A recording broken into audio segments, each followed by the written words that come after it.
I think a lot of people think of ministry, they think of something that all they see is standing up and telling people what you think.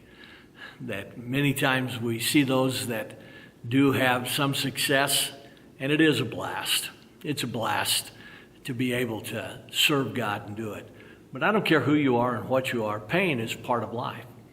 In fact, I would say that Christianity is not most known for making people happy and joyful and fulfilled, but in a cross. Jesus said, take up your cross and follow me. It's a symbol of Christianity in most of the world.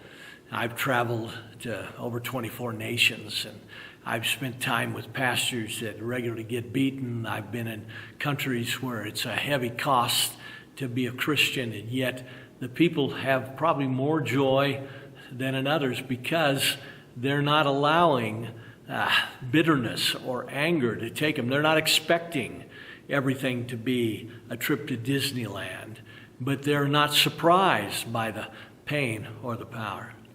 Ministry has its costs, has its pressures, but it also has its great privileges. I remember I was going to Indonesia to preach for a group of pastors that were there. I had not been able to talk to the guy that had invited me until I got there, so I just brought all the sermons I had.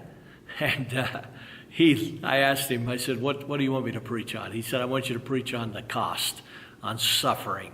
You know about it, Ron. You can talk about it. I was at first offended. I didn't want to be the guy that you brought to Indonesia where they were actually killing people in the city that we were having a conference in while we were there. I didn't want to be the guy you brought in for that. I want to be the prosperity guy, the healing guy. I want to be the guy that had the big happy church. Amen. But you know what? It hit me all of a sudden. At least I'm known for something. And we had a great time. There were preachers from Malaysia and China and India, Vietnam, 25, I think, from Indonesia, which is a Muslim nation, a great persecution. And we just rejoiced that we had the privilege of paying a price for Christ. Everything that we do will be rewarded for. And the greater the price, the greater the reward.